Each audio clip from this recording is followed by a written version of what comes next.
L'aquaculture est l'activité principale du PDTAC, mais celui-ci s'intéresse aussi aux activités connexes telles que de l'agriculture.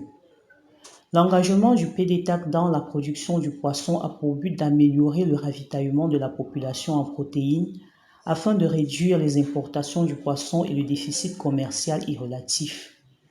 Le PDTAC compte créer 200 000 emplois directs et 250 000 emplois indirects pour la population du Cameroun à court terme.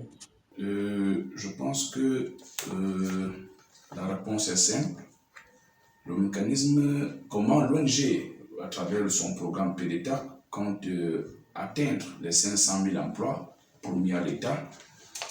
Tout d'abord, à l'intérieur de la direction générale, c'est-à-dire y compris ses directions, l'ONG en personnel qui travaille, ça veut dire que ce personnel affecté dans chaque direction fait déjà partie de ce même nombre.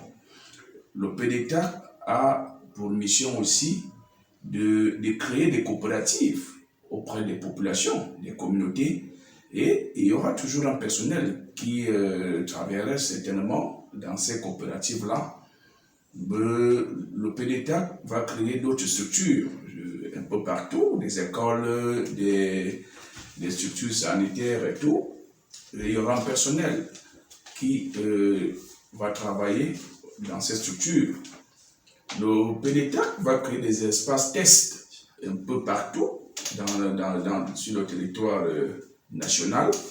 Il y aura un personnel qui va travailler aussi au sein de ces espaces tests-là. Donc, voilà un peu les grandes lignes de quelques exemples qu'on peut prendre. Il y en a vraiment assez. Nous avons que 500 000 emplois. Et parce que le PDTAC a pour objectif de créer 5 000 espaces tests aquacoles.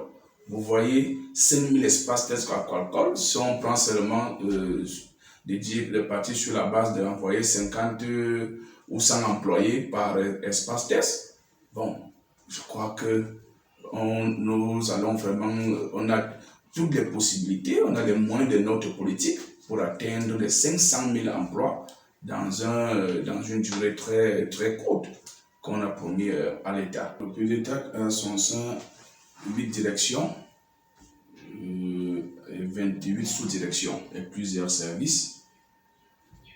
Dans ces 8 directions, nous avons la direction technique qui définit réellement, qui implémente le volet technique de la chose, parce que nous avons pour activité l'aquaculture, l'agriculture. Donc, c'est un ensemble d'ingénieurs, une équipe des ingénieurs et d'autres techniciens. Nous avons la direction des affaires financières, bien entendu, qui s'occupe de l'aspect financier, de tout ce qui est à travers les impôts, les paiements, les taxes et autres. Nous avons la direction des affaires générales, qui a pour mission de définir la politique de suivi et de gestion de nos dossiers de l'administration.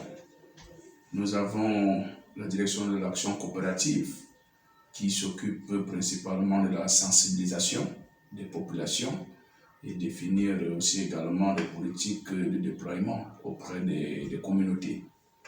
Nous avons la direction des affaires juridiques.